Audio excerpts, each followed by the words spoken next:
Joy News Prime. Welcome to 2 hours of solid news on Joy News Prime. Over here, you get a balance of local, foreign, business, sports, plus entertainment news. My name is Aisha Ibrahim. We're also available across Europe by the ABN channel 235. Coming up shortly, Ghanaian leaders stopped thinking the moment Dr. Nkrumah died. That's according to an Nkrumahese who is blaming the ordinary Ghanaian for the situation. Also, are today's leaders really wicked, selfish and unpatriotic? We'll hear from Dr. Ali Desaido, a political science lecturer, and Lucy Enin, who was a parliamentarian during the Nkrumah era. Meanwhile, policy analyst of the PNC, Atik Mohammed, describes Professor Edmond Dele's plan to merge the CPP and the PNC 4 months as over-ambitious. And in business tonight, Electricity Company of Ghana is urging Ghanaians to be ready to pay for realistic prices, explaining it is the only way to improve the country's current energy situation. Elsewhere in Africa, Burkina Faso's military chiefs demand that the leaders of last week's coup disarm. Etonam, so we're celebrating Founders Day today. What can you say about Dr. I'll Nkrumah? be here. Oh well, I'm not an Nkrumahist. I wasn't there when he was reigning. Like I wasn't in politics, right? Yes. I didn't know what politics But you've was heard about. a lot said about yeah, him. but I think that most of the things we have in this country, I mean, he was the brain behind. So I think he is a great leader. He deserves to be celebrated. Well, all of these, but many more shortly.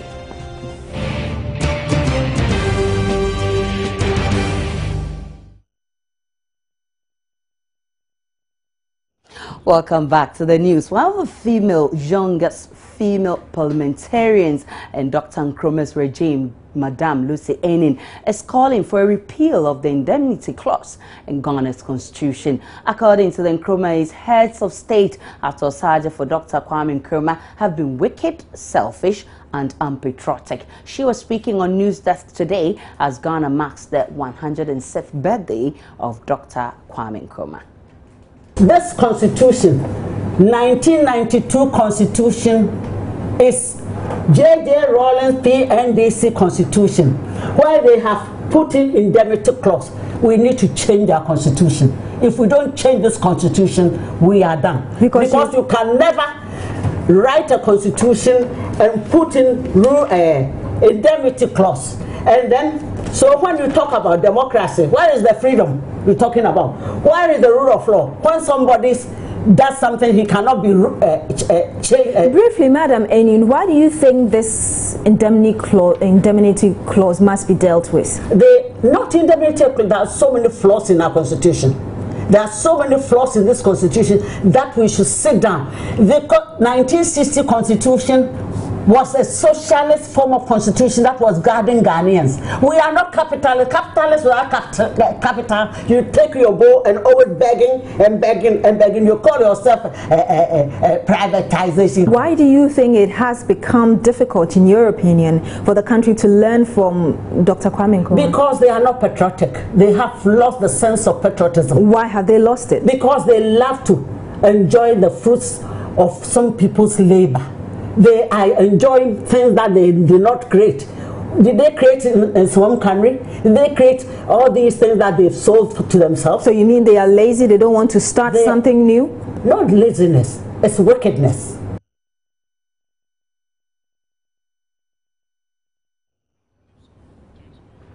Well, we're still celebrating Founders Day. We have been speaking with some Nkrumahs who are saying that Ghanaians must be blamed because leaders stopped thinking the moment Dr. Kwame Nkrumah died, and they are blaming the ordinary Ghanaian for this. A leading member of the Convention People's Party, Professor Ghana.Video, says a successive government after Ghana's first president, Dr. Kwame Nkrumah, have failed to think and plan for the development of the country. He's noting that this is responsible for the current economic and leadership failure in the country. The CPP stalwart, who was speaking on Joy News Pulse as part of discussions to mark the Founders Day today, stressed the major difference between the Nkrumah regime and now is that there was central planning and people spent quality time to think for this country. Meanwhile, political scientist Dr. Ali Dusaide has described Ghanaian politics as very vindictive and the reason for low commitment in gathering support to further develop the country. Speaking on the occasion of Founders Day on Joy News, Dr. Dusaide stressed several leaders have failed Ghanaians and have also not been able to develop a long-term plan to deal with development. He described successive governments after Dr. Nkrumah as short-sighted and who lacked strategy to deal with increasing demand of Ghanaians. He described Dr. Nkrumah, however, as a visionary leader. Local circumstances now is quite different from the time that we became independent and the time that Nkrumah was governing. And two, the global political economy is also quite challenging for developing countries to resort to the same mechanism and strategy that Dr. Kwame Nkrumah used. And the last is the strategy.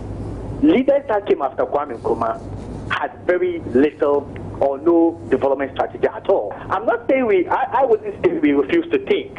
We thought, but in a very different way as compared to what Nkrumah was thinking. Nkrumah was a visionary leader and he thought beyond just his immediate environment. And the fact that Ghana was one of the remarkable, successful, independent countries that was making a lot of strides in terms of development inspired a lot of nations. But even now, countries that have been able to overtake Ghana and have now successfully developed don't even inspire Ghanaians to get to where they are now. So it has to do with, one, the strategy. We have lost strategy. Two, local circumstances. We have a politics that is very vindictive, that is so opposing, and that is not supportive of any development strategy. And third, the global political economy is really stifled by the developed economies, including the West, through the IMF, through the World Bank, through the WTO, and several other economic and security platforms. That has further crippled our wings as developing countries to be able to get to where they are. But nonetheless, even the strategy of Dr. Kwame Nkrumah is now the working document of the African Union. The African Union strategy is hugely inspired by the vision that Dr. Kwame Nkrumah had. So the thing is that Kwame Nkrumah was a very different person. And I think we haven't had a leader who has been able to match him in terms of thinking. If you come to look at the politics that we practice in Ghana, that's quite different. Even when a government or a tradition, a political tradition is able to do something that has been remarkable, successful, and applauded by even his enemies, the other opposition party or the political party which opposes that particular party in terms of winning power sees nothing wrong with it. Even when they know very well that this policy or this development strategy being pursued by this particular party is going to bring a lot of good to the country, they will still oppose it, because if they don't oppose it, people will think that they are not doing their work. Or they think that if we allow this policy to succeed, then it might be very difficult for us to win power. So the best way we can do is to either stifle, oppose the policy. When we don't succeed at that stage, we should stifle the ability of the government to implement that policy. If they don't succeed in the evaluation processes, they say the policy hasn't done any good. Let's now hear from one of Dr. Nkrumah's children, Onzi Nkrumah, who has been celebrating his father and says his father has a lot of examples that must be emulated by leaders in Africa. The greatest thing I remember my father for is his visionary quality. It is unrivaled. And to answer your question, to me is... Or share it. The man said, "It is my strong belief that the Volta River project provides the quickest and most certain means to leading us towards economic independence." This man was from somewhere else, and if we have had half of him in the last 60 years, we would have been far away from what we have today. Well, the CPP chief scribe Ni Ama Komfra said his party would have implemented Nkrumah's 7-year development plan on energy if given the mandate to rule this country. Well, exactly what I've said. We projected what the power needs were going to be year on year. When you take the 7-year development plan, for example, it projected the power needs of the nation year on year to the end of the plan, and then factored into the plan what needed to be done to continue the energy needs of the country, which was why different things were going to be done to meet the need. So if you knew you have a Kosovo and this was the capacity, you then know that you need a buoy dam, which will provide additional capacity, and so on. And all of that was in the plan. You know, that is a given fact. It's not what the CVP would have done. It's not the CVP plan, which is already on paper. Now, what other government should have done was simply to have picked it and used it. If they didn't want to use that, they should have done their own assessment. Modifying it, or simply doing a calculation. What is our population growth? What is the likely increase in our industrial growth, in our in energy needs and housing, etc. They could have done domestic need, industrial need, etc., and then projected power increases. Knowing what we have, what do we then need to put in place? But what seems to have happened is no calculation has been done. We've sat around, we've waited till we are in darkness, scratching around trying to find solutions. Also live on Prime News. We'll be back shortly with the business segment. Now time for business. Very interesting stuff in business, because you may have to pay more for power. But the question is, do you have the power? No, you see, what ECG is promising to improve the power situation. And so he says, pay more and then I'll improve. I really don't mind paying more. So, I just want power to work. So why don't we get more than we pay more? Well, the system is broken down. People are defaulting, people are not paying. And people are illegally connected. So I think they should rather check people who are defaulting, who are using power without paying, rather than charging we the responsible Which they are, ones, because I think that last week, in just a month, they had recovered about 2 million cedis from people who were illegally connected. So they should continue doing that. They shouldn't charge us more. Well, but I don't work with ECG, Aisha.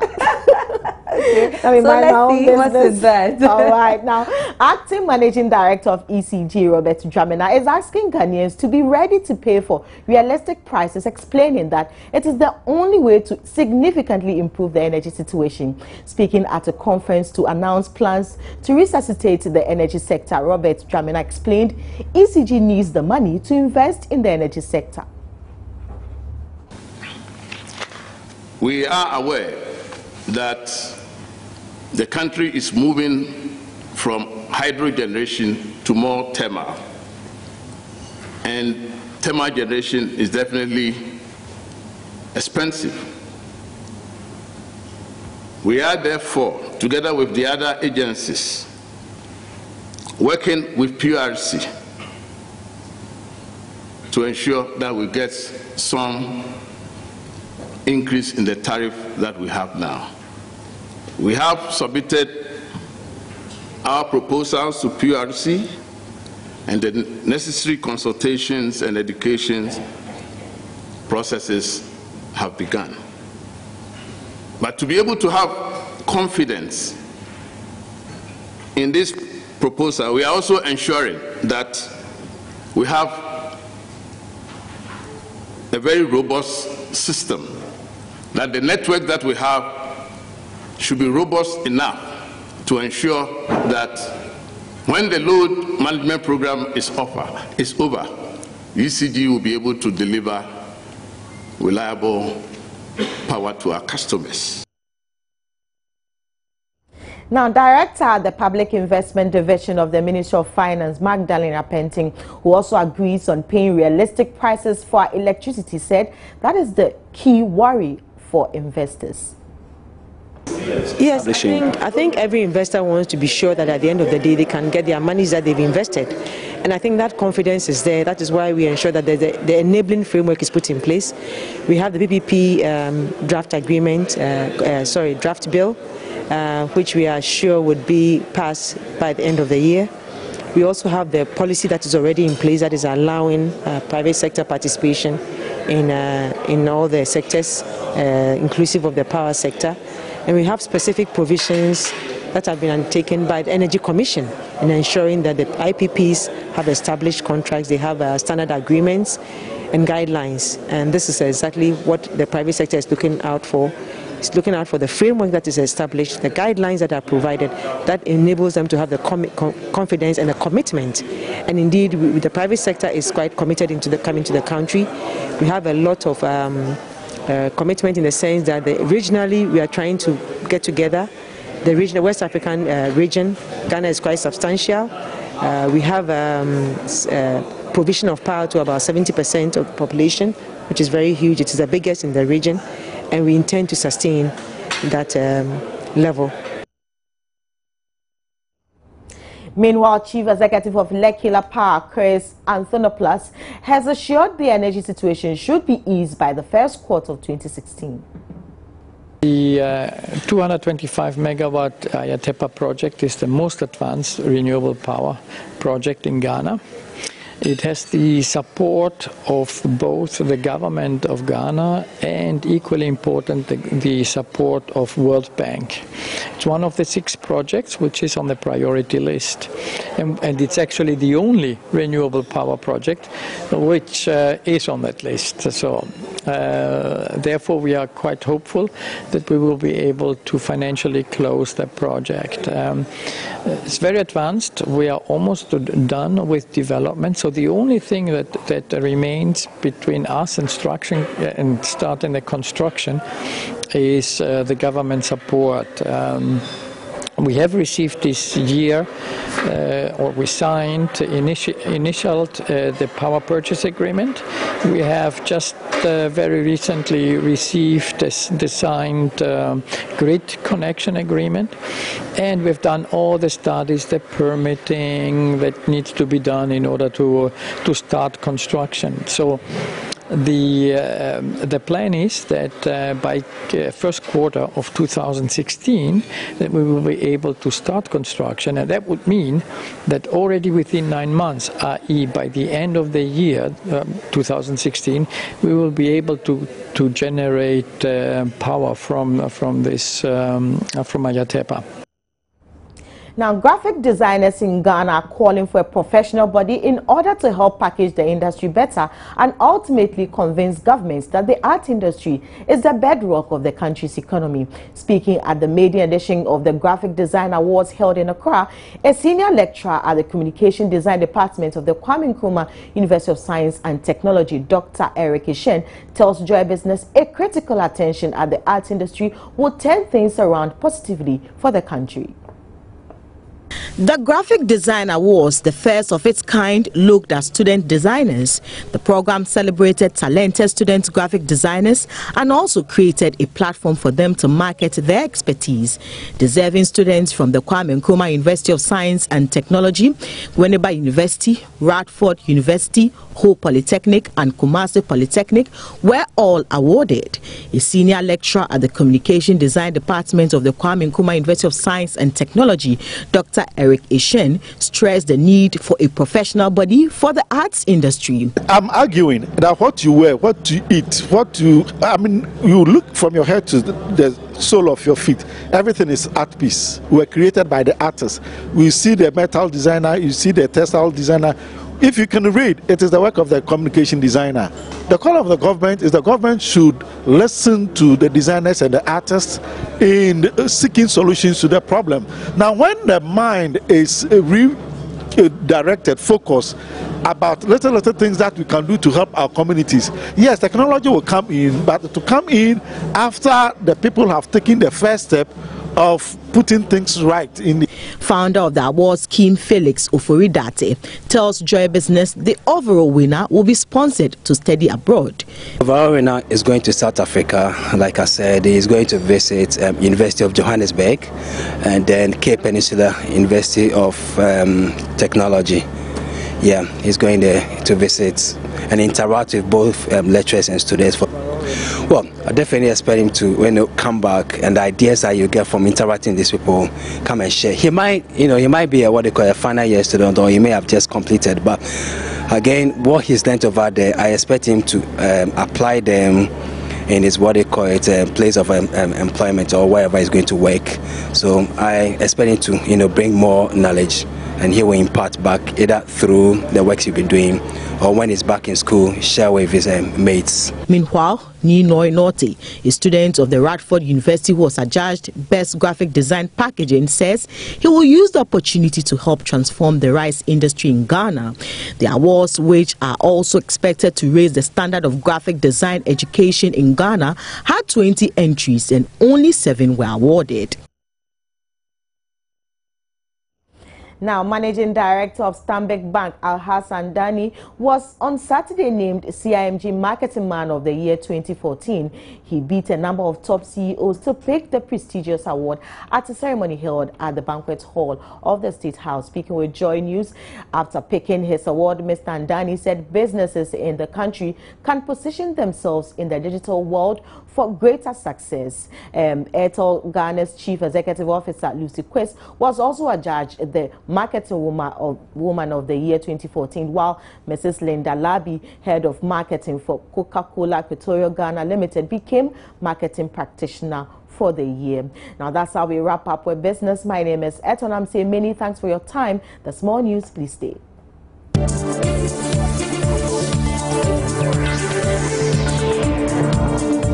Business News was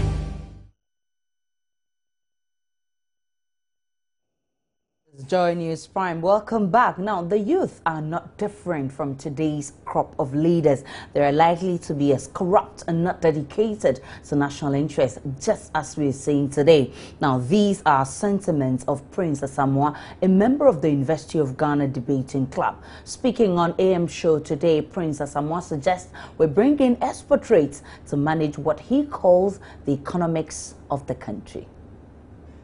For you, the leaders we have now and those who are coming up to take over, we are like the same. Yeah, we're basically the same, because I look at how people talk on political platforms, even on campus or these student groups, and you realize that it's almost always the same old rhetoric.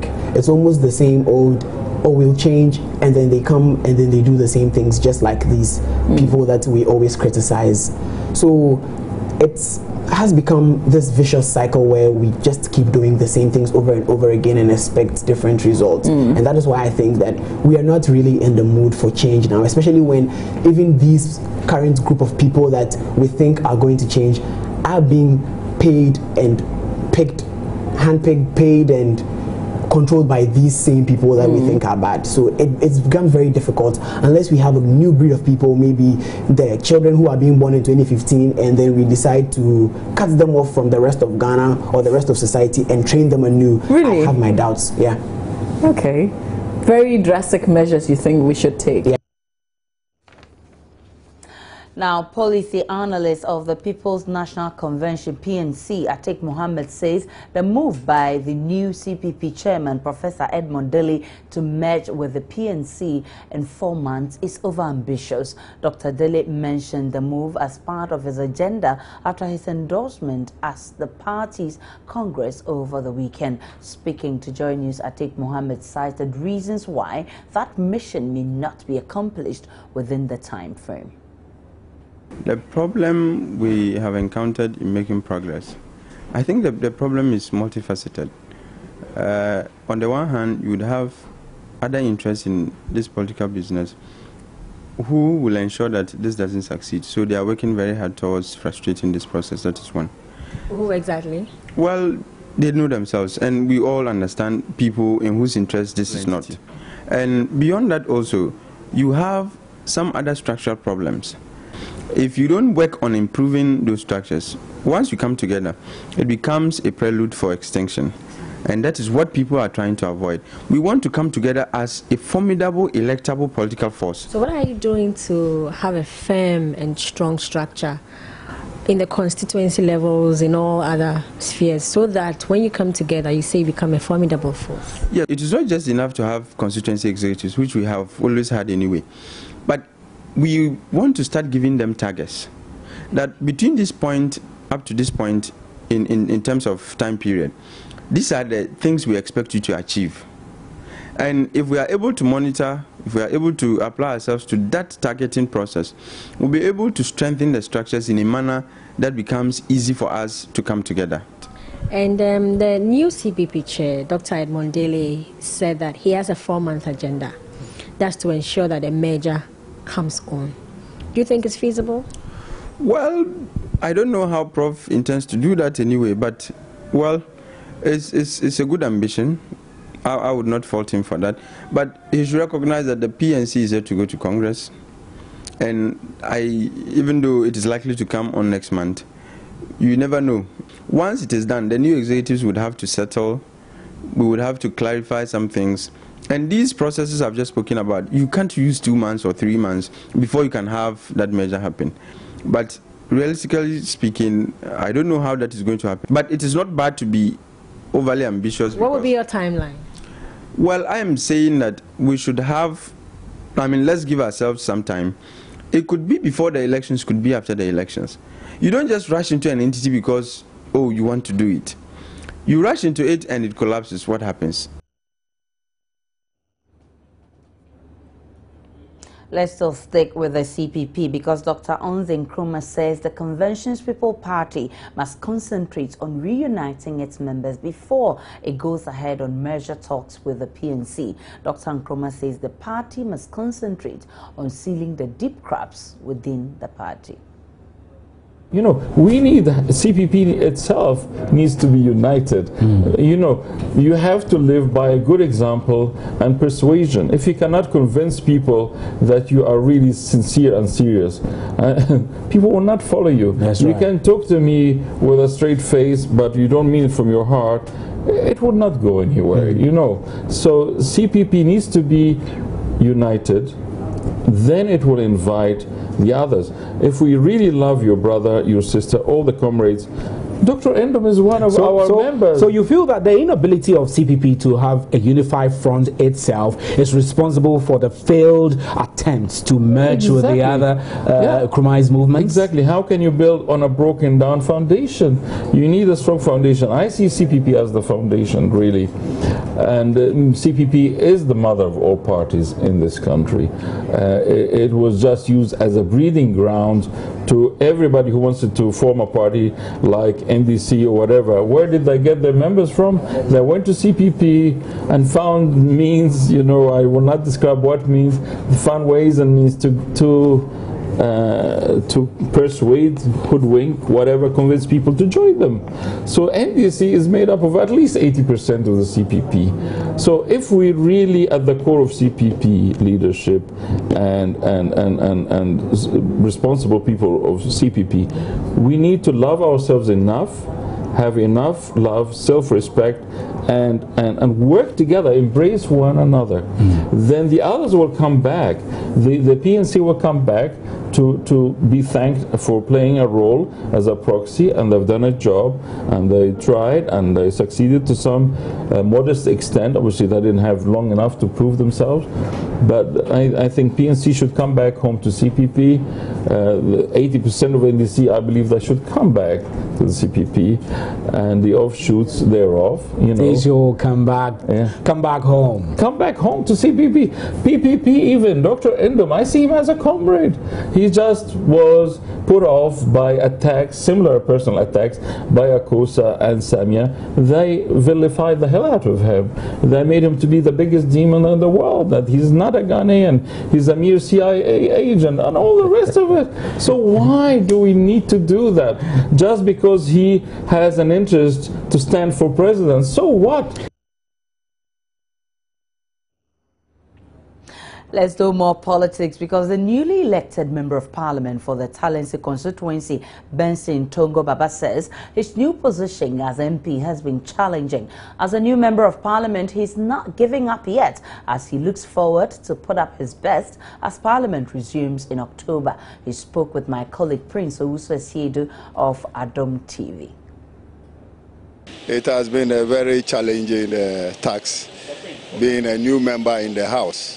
But nonetheless, as I'm speaking today, I've visited my constituency not less than 4 times, touring the constituency, identifying the problems, the issues that I made certain promises, and then I've started fulfilling them gradually.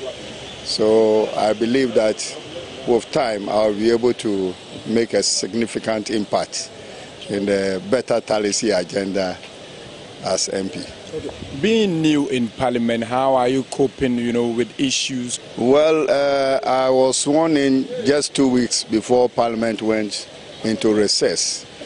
But the little that I have learned there is how to prepare for presentation of Parliament, and also how to address certain issues that may come to the floor of Parliament. So I think I've had enough tutelage, and as we resume next month, I should be able to also do my best as required of a parliamentarian. As an MP, what do you make of the issue of corruption in Ghana? Recently there's an issue on the judges. What is your take on this? Well, to be very honest with you, I don't want to pronounce or take part in any discussions regarding this until I'm very sure of the evidence. When issues come like that, even before the court of law, they consider such issues as or involving personalities as allegations, or those involved as being innocent as proven otherwise. So I just want to be sure that these allegations have been proved beyond all reasonable doubts, and then contributions will be made thereafter. But generally on corruption, I think that it is an issue that as a government or party in power, the NDC government is doing its best to eradicate it and to ensure that this country is run in a very transparent and peaceful manner.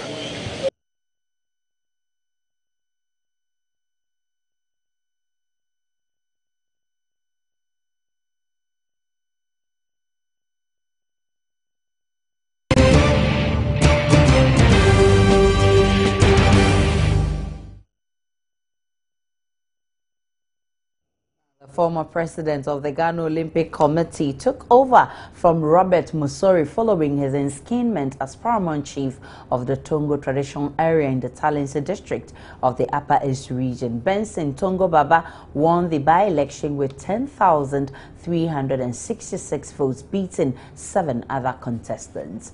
Now to other stories.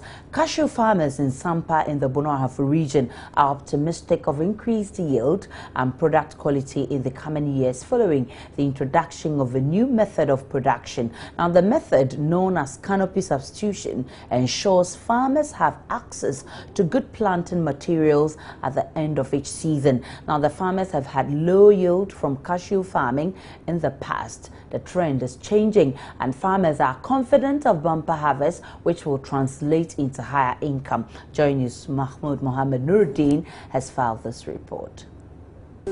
Canopy substitution is one of many methods introduced by agricultural experts to ensure farmers benefit from cashew production. It involves cutting old matured trees at the apex and slanting the cut portion at both sides, after which the new improved variety is grafted on the old tree. The grafted plant is then left to grow over 3 years, after which it is capable of yielding bigger and high-quality cashew nuts. Kofi Clement is one of the cashew farmers at Sempa. He described how the technology works.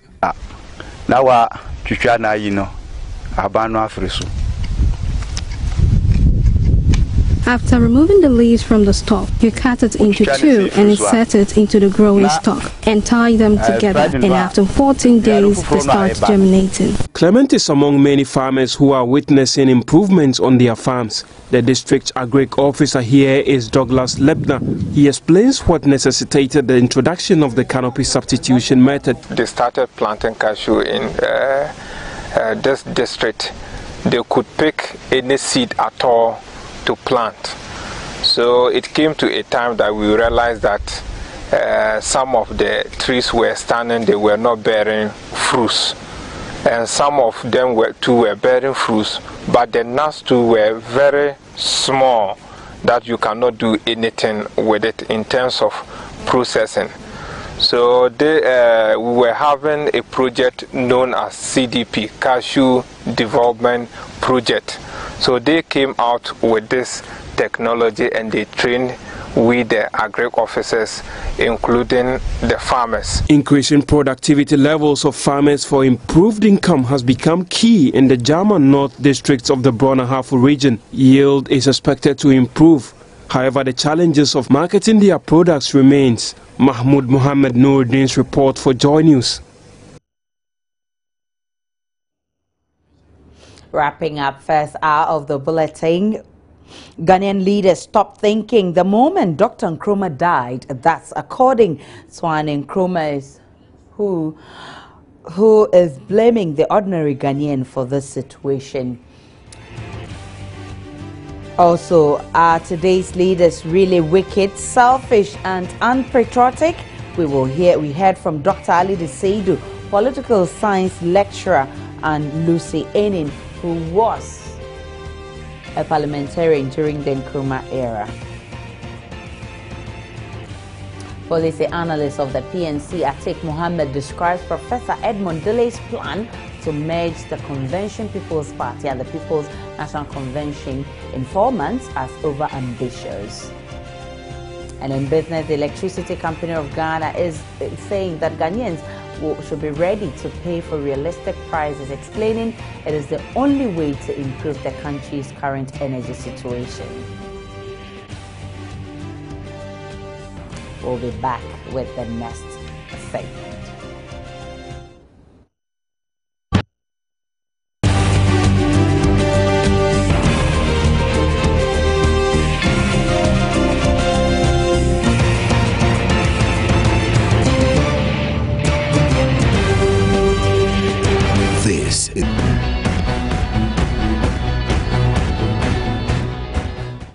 Welcome back to Joy News Prime. This is where you get a balance of everything news. Now, Kwame Juma is here with Sports. Hi. I know that Kasim has won again the Milo Marathon. You know, it reminds me of my days in school. Oh yeah? Yeah, I used to run and I was very fit. Can we define this run as in 100, 200, I used 400? to do 1,005. Which one is the baton? The 4x100 or the 4x400? The 4x400. Oh, and you ended up here? And I ended up here. I never won an award though, but I was very strong. You're right, it happens. It happens. Anyway, so let's see how Kasim won this award. Well, of course, and Kasim Mohammed making his team and, of course, his organization, the Ghana military, very proud winning of this year's Milo Marathon, having won the early edition in 2013. Remember, last year there was no event, and Corporal Kasim shared his moments of glory with Joy Sport after the race. First of all, give thanks to Allah for giving me the chance once again. In fact, being a defending champion is not easy. Me being the winner of last 2 years, all athletes were training against me. Everybody's aim was to beat me and beat my time. But with the help of God and my coach, we've worked really very hard towards the time. And my local manager I have who do support me when I need outside camping, or if I need races to race outside. In fact, Ghana, we are lacking competitions. So, more attempts, if you want to improve upon your time, it takes a long time. So, my local manager helped me to the extent that he had to give me money to camp outside. In fact, I've been in Tanzania to train in the higher altitude for about 3 months. Ghana cities, Milo 400 grams of pack 2 cases, RTD 1 case, I do tray 1 tray. Honorable.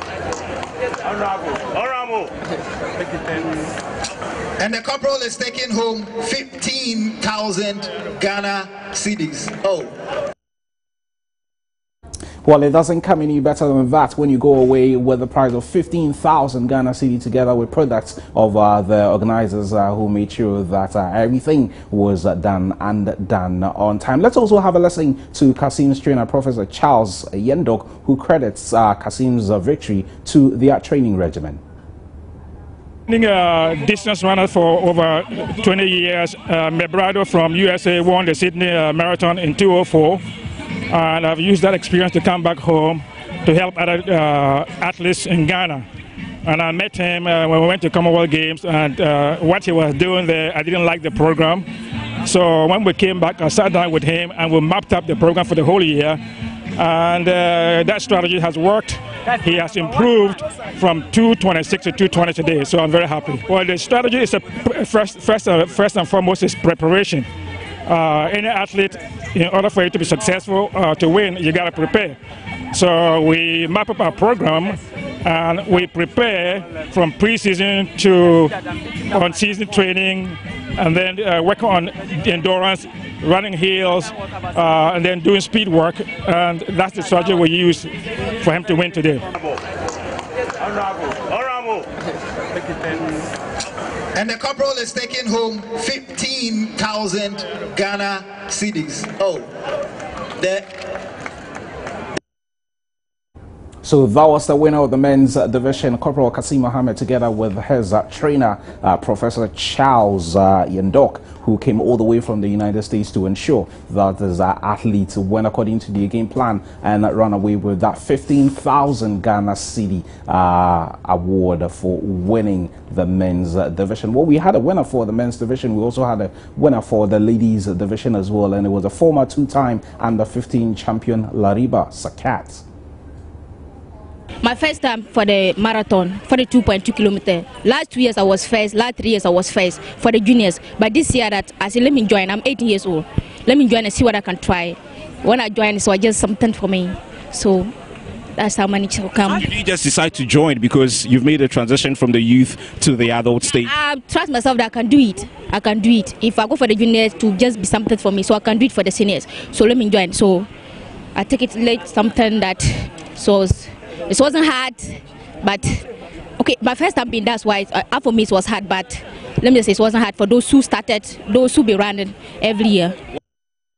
And her trainer, Muro Salifu, had us to say after her last victory. Just a young girl for 2 weeks. You know, she came from Upper East. I may say I'm the caretaker coach because the coach himself went to the All African Games in the person of Coach Ali. So he called me that he wanted his athletes to come and stay with me for 2 weeks for the competition. So I only took her 2 weeks training. She came, I asked her, she said she has never run the Milo Marathon before.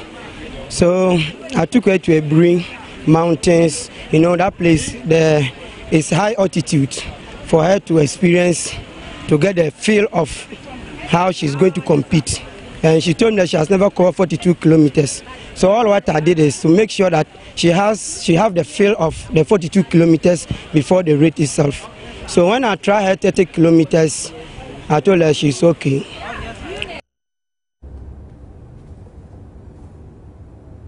And for an 18-year-old who is doing this for the very first time, you can only congratulate her. She goes away with 15,000 Ghana cedi for her work done there. Let's do some anniversary news now. The multimedia group held that's our 20th anniversary health walk in Accra over the weekend. Our cameras were there. We come through with these pictures. I think it's something we should be doing often. I've really enjoyed this, and look at the number of people who came. Wonderful seeing all those who have passed through multimedia and the current crop all still there. It's been wonderful. I've really enjoyed myself. And look at this physical exercise we are going through. We need this often. Tashu said that first of all, I have to say thank you to the entire multimedia group for extending this invitation to some of us who actually have to pass through the corridors of multimedia. In fact, I am proud to be a product of multimedia, and for the fact that after 20 years down the line, you have invited us to come here and share in the fun and excitement. We've had a great walk today, and I must say that everything is going on perfectly, and I want to say thank you to Team Multimedia. I worked with Multimedia from 2005 to 2008 as a morning show host of Adome FM. That's just so I got a text. I was contemplating, and I had another call from Katie's office reminding me of the program as well. Why not? After all, I would have gone to the gym in the morning, so every opportunity is there for me to meet old friends, former bosses, former colleagues. No, it was good. A form of exercise, very important. We had an invite for multimedia, so myself and my colleagues are here to represent our bank and to help multimedia group walk this walk, I mean, this health walk. So that's basically why we are here. Pardon? Multimedia is our home. We have kept a wonderful relationship with the family.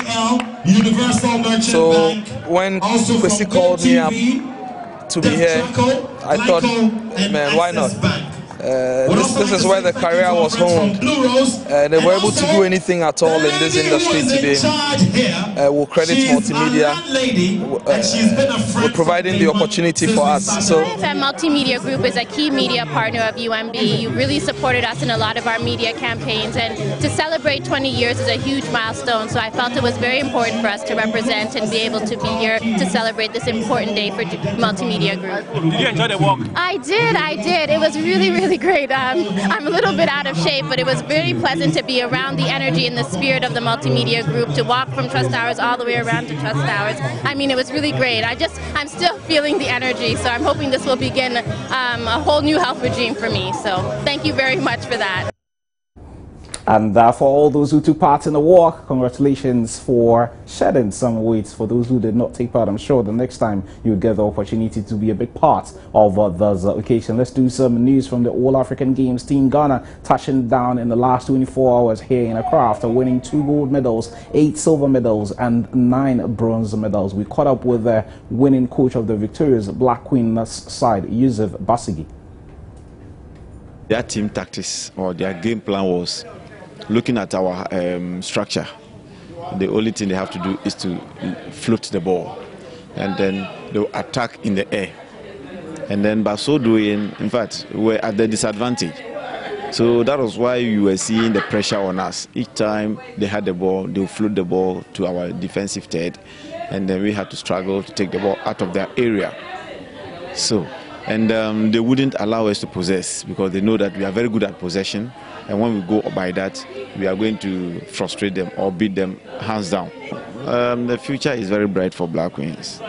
But what next? We have just come, and then we are yet to settle down, go back to the drawing board and see where we went wrong and where we went right, where we need to improve on, and then when we have to sustain.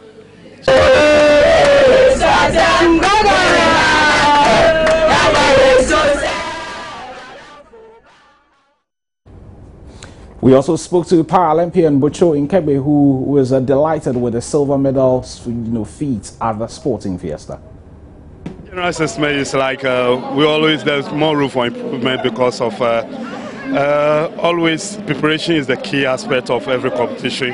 As all we know, this year haven't been the best preparation, but we just thank God that what God have for us, that's what we went for, and that's what we are having. So we just give thanks to Almighty God for how far He has brought us. Yeah, really, I can say that individual effort and the various associations president also has played a key role of some of the medal winning because of, especially the para sports, as we all know that always a para sports, and Bocho Nkebe and other athletes has been the medal hopeful for the nation. So when it matters, we make sure we deliver to let people know that para sports is not lethal sport. So we need support that it build the para sports to continue to make the nation Ghana proud. And well done to the team who made Ghana proud at the All-African Games. 2 gold medals, 8 silver medals and 9 bronze medals. Let's do some news coming through from the English Premier League now. And I'm sure for anyone... Entertainment, and Miss G is here. Easy normally describe you as a true embodiment of G. I don't know what that means. He should be here to tell us what that means. I actually don't know what that means as well. But I've heard about a cake talking, talking cake. Yes, actually. That's amazing. Yes, Two-Face Idibia's cake given to him by his wife Annie Idibia. Actually, and the cake was talking. Speaks. He tells, I'll be bringing you all the gist. What language was it speaking? English, of course. English, of course. Interesting. Very interesting. But you know Reggie Zippy, do you? Yes, I do. Okay. And do you know Boli? Kiss the Bride. Yes, I remember that one too. I'll tell you something about that because earlier in the year they went on American Idol and they couldn't make it to the final stage. Right, and this time around they go on X Factor, and guess what? They wow the judges. Okay, really? So yes. So you know one as Reggie and the other as Boli. Together on international stage, these two Ghanaian musicians are known as Men on Point. The two who earlier in the year didn't sail through the American Idol audition mesmerized the judges this time at the X Factor audition. And I sure the men were really on point. They definitely made that show. One of the judges, she got up and bring it small. True. You know, that's African music and African feel. You know, you don't get to hear that all the time if you're white. You know, and I'm sure that's how come they love it. Yeah, so they won it, right? No. This is just the audition. Oh, okay. So they'll be going to the next stage of the audition. Hopefully, they get to be part of the finals. The final, exactly, and then we get to see more of them. Wish them all the best. Sure. But it is this weekend, and you know, it's really by invitation. Got your invite yet? Well, don't worry if you haven't, because we'll definitely bring you all the exclusives here on Joy News. I am talking about the much anticipated wedding ceremony between Ghana's Rap 2 Big Brother Africa Chase Sally and her boyfriend Katel Big J. In the meantime, here are the pre-wedding pictures.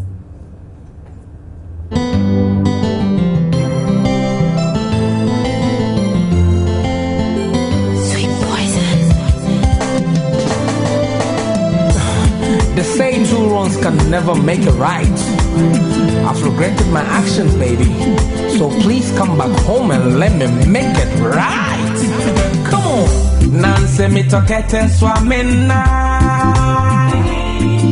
Hey, mi do ipo one cry. Really well pictures. yeah, and you know, Aisha, at this point, I wish Easy was here. I could have teased him if he was here. Really? You know, he says Sally is a fine babe, but unfortunately for him, he's going to be taken this weekend. You know, but that doesn't, you know, dispute the fact that they're still colleagues. He'll still get to see her. Well, he'll see her, but this time around, he can't eye her too much, and you know. He can't even get closer, you know. So Easy, you better stay away from this weekend. Officially, you need to stay away from Sally. We wish them all the best. Sure. I can't wait. I'll be present. I have to be I hope to see you there. I hope to see you there. But you think you love dancehall artists and BET award winner Stonebwoy that much? I bet you don't love him better than this little one. How old is this boy? I'm sure he's yet to even be 3 years, you know. But can you imagine your son, you know, sing this well? My goodness, it's amazing. And I love the way he says, "Bim." Ninja. All right, so how time flies. Little Brian Ator is already one. Well, his mom Damilola Adegbite Ator marks the first anniversary of her son with the children of the Osu orphanage.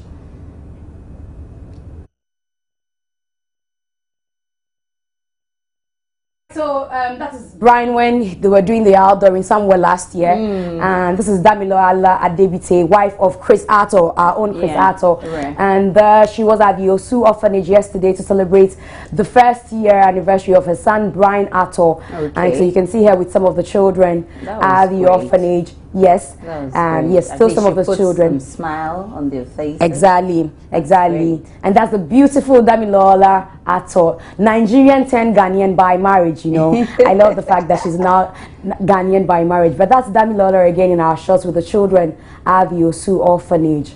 Yes, they really had fun. You can tell from the pictures. Sure. So now to some sad news. Musician Bisa Keida and his team were involved in an accident yesterday. Bisa and his entourage were returning to Accra after performing at Ekuapi Mampong. All right, so that's Bisa Keida in your shots, and yesterday, according to Bisa and his management, they were returning from Ekuapi Mampong. And what happened when when they got around the Ebri Girls High School, he said that there was this man who was rearing cattle, so I think the cattle had gone to graze, and then they were crossing the streets. Before he could brake, he had run into them, and the car from behind him hit him, and he also had to hit something, and so that's the accident from yesterday with Bisa Keida, and he said, but nobody was hurt actually from that accident. Yesterday I spoke to the manager, and he says everybody is doing fine, even though they had visited the hospital. All of them they have to go for some checkups. Yes, it's very important. Oh, so sorry. Okay, so all right. So when Kofi Lane of Ghana Speaks meets a Kenke girl, guess what happens? So that's interesting. It means that there are a lot more people on the street. Of course, there are. There are a lot more people on the street. Totally different. If you didn't know her, I'm not sure you could make You see that pose where she was by some stairs? She looks like a model to me. I'm telling you. And I was wondering if it was somebody participating. Can start grooming her. You see, yeah. You see. But you know, like we're talking about Two-Face. You know, he turned 30 last Friday. Cake. Exactly. I can't wait to hear that. He turned 40 last Friday, and there was a concert that was honored. Was done in commemoration of his 40th anniversary. Exactly. But before then, on that Friday, his wife Annie Idibia got him a cake, which we showed the viewers earlier on Friday. But the thing they didn't say is that the cake actually spoke to Two-Face. So let's see what the cake was saying to Two-Face. So that's the cake. That's the cake. His 40th anniversary concert that was organized, and then this is the band and Two-Face, Wizkid with some honorable men in that shot, and the band and his former boss. This is the one I like was Don Jazzy. This is the Korede Bello and Annie Idibia in the shot, and that's Annie Idibia and her husband Two-Face Idibia, or Innocent Idibia as it's originally called, and some other people gracing the occasion last Friday. In fact, it was over the weekend. It was Saturday. Yes, it was a great occasion. And you see the man D Black, who is presently in Nigeria. He had to go there. He's doing something with M.I. Abaga, and so he happened to pass by the ceremony as well. So Annie with some of her friends. That is Tanya Omotayo. That's Wizkid's girlfriend. Yeah. And that is Omowumi standing by Annie Idibia, and some other ladies by Annie Idibia. Mrs. Idibia. Mrs. Idibia. She really loves her husband. Yes, and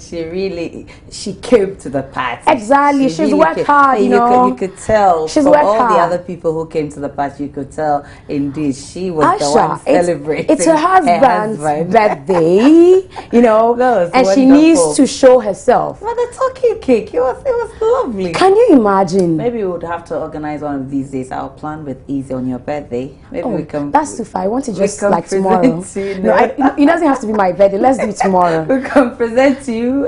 What cake do you want? No, I want a walking cake. A walking cake. Yes. I don't want a talking one. I want a walking cake. That will be. You know, I want the cake to actually walk to me. You want to beat the record. I tell you. I tell you. But you know, Rick Ross also got engaged a few days ago to his ex-stripper girlfriend Lyra, and already he's getting some hate comments. Okay, so that's Lyra in the shot, and that's the engagement ring also there, and they got married last week. And somebody already is hating with a lot of people. Actually, they've started posting. Okay, you can read this, and somebody actually said that Rick Ross is still having an affair with somebody she knows, and the reply, the Mama Gallo, is actually somebody who is believed to be related to his girlfriend. Says, you can go on and talk about it whilst my daughter has got the ring on her finger. He's a celebrity.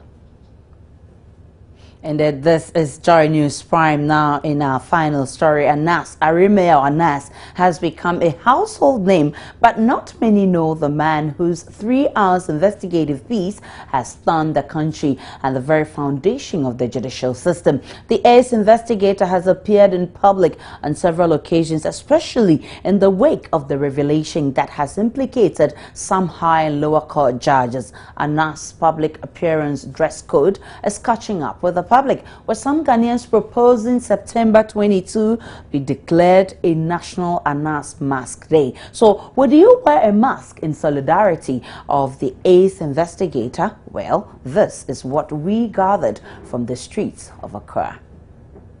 Yes. I don't believe Anas is existing because nobody has ever seen him.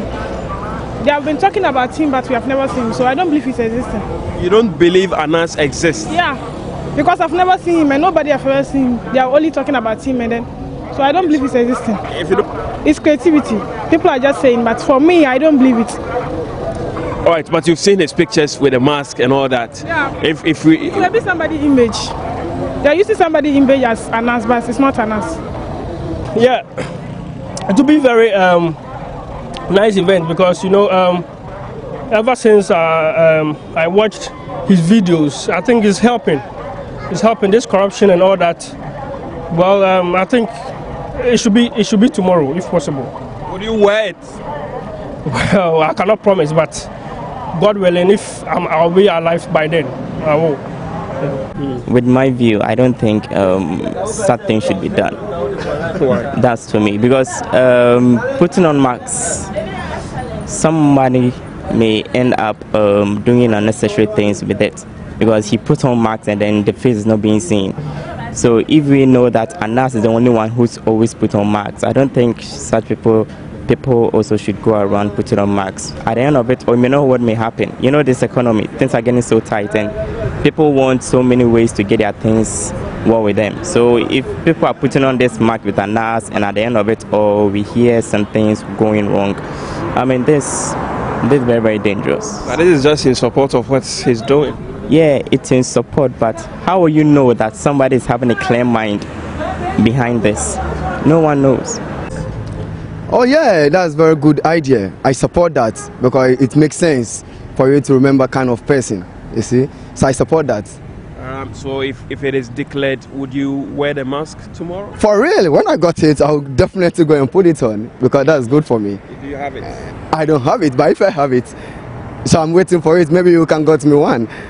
Yes. All right. What do you make of what Anas is doing? I mean, oh, I really support whatever he is doing because it's very, very good. And I'm still waiting for the video that coming out, the movie, because I know tomorrow is going to show us out. So I'm ready for that, and I support that. That's good. I don't think, because tomorrow is a working day, so people might be busy. If it should be something, we should have something I should have been today. But tomorrow is a working day, so a lot of people will go to work. So I don't think it's necessary. If it is declared, would you put on the mask on that day? No, I won't put on the mask because I'll be going to work, and I can't put on mask and goes to work tomorrow. But do you support what he's doing? Yeah, I support what he's doing. It's very good. He should keep on. He should keep on doing it. It's necessary. Yeah, wear the mask and do it. Yeah. If we even wear the mask and it will create awareness, so all those who do such bad things will be aware of it. So I don't think it's necessary. We should just let him do his job. That is it. As we draw the curtains before we go a quick run through our stories making headlines, Ghanaian leaders stopped thinking the moment Dr. Nkrumah died. That's according to an Nkrumah who is blaming the ordinary Ghanaian for this situation. Also, are today's leaders really wicked, selfish and unpatriotic? We found out from Dr. Ali Seidu, political science lecturer, and Lucy Enning, who was a parliamentarian during the Nkrumah era. Meanwhile, policy analyst of the PNC, Atik Mohammed, describes Professor Edmond Dele's plan to merge the CPP and the PNC informants as over-ambitious. In business, the Electricity Company of Ghana is asking Ghanaians to be ready to pay for realistic prices, explaining it is the only way to improve the country's current energy crisis. Elsewhere in Africa, Burkina Faso's military chiefs demand that the leaders of last week's coup disarm.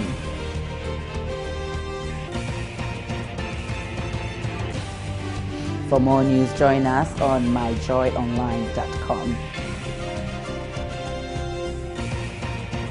Many thanks for your time. My name is Aisha Ibrahim. On behalf of the rest of the team, have a great evening.